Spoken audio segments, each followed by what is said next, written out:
Heuristics basically without a context are really ambiguous.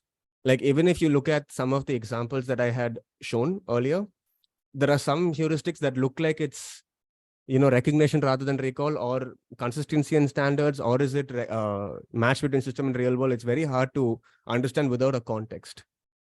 So how do you set a context? The simplest way is by creating a scenario. But how do you create a scenario?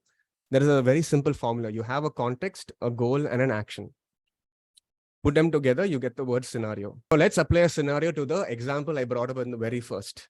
So could someone unmute and read this out for me and sort of guess which heuristic is applied in this example?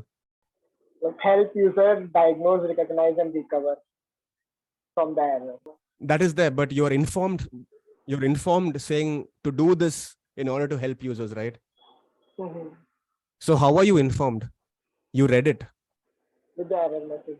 Yeah, with the error message. So the importance is on the message. If the message said, Baba, black sheep, have you any wool? Yes, sir, 3 bags full. You wouldn't know what to do with this. Yeah, makes sense. So the message really makes sense, right? I mean, makes the difference, right? Mm-hmm. So now what heuristic would that be? Error prevention. Error prevention, I made the error, right? No. Error prevention is like, I guess, before error is happening, if we prevent them, that is error prevention. But here error has made. Yes. And we are helping them to recover from that error. And heuristics are usually, they follow like this parent and child sort of relationship, okay? And there's like a prioritized list. So depending on the context, things will change. So for example, over here, help and documentation will be the first, second followed by helping users recognize and diagnose from errors. So you see help and documentation takes the forefront because of the context. Here it says Gmail informs him how to recover. So the point is on how Gmail is doing this. Now let's slightly change the scenario. Okay. Same exact example. And I've just made some modifications to the scenario.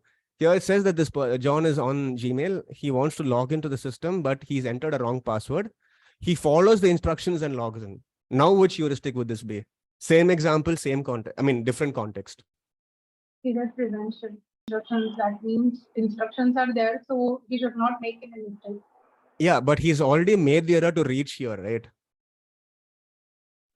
Oh, I'm sorry. Yeah. So an error prevention. Instructions is mentioned, that means help and documentation. No, but instructions are mentioned, but he follows them. Over here, what happened? Wait, let's just go back to the previous example. Here, Gmail informs him how to recover. The keyword is the information part. Over here, he takes that information and now he goes and does what? Try again. So he probably enters the password or he goes to hit forget password. Now, let's say I change this scenario saying, he logs in and etc. And now his action is he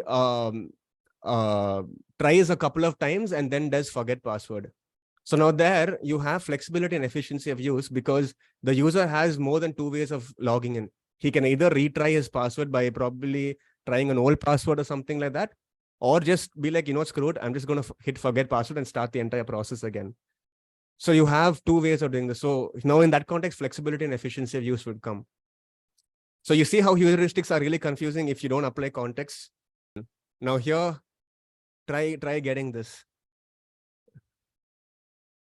So John is on Gmail. He wants to log into his system and is denied entry. He understands just by looking that there has been a mistake. Visibility of system status? Yes. Because the earlier state was clean. Suddenly there's this bright red that has come out. Right? So now it'll be visibility system status. Now, if you take the heuristics and sort of prioritize it in like order, you will have visibility of system status that goes first. Then second is it'll be recognition rather than recall because he recognizes its wrong password because of the red color.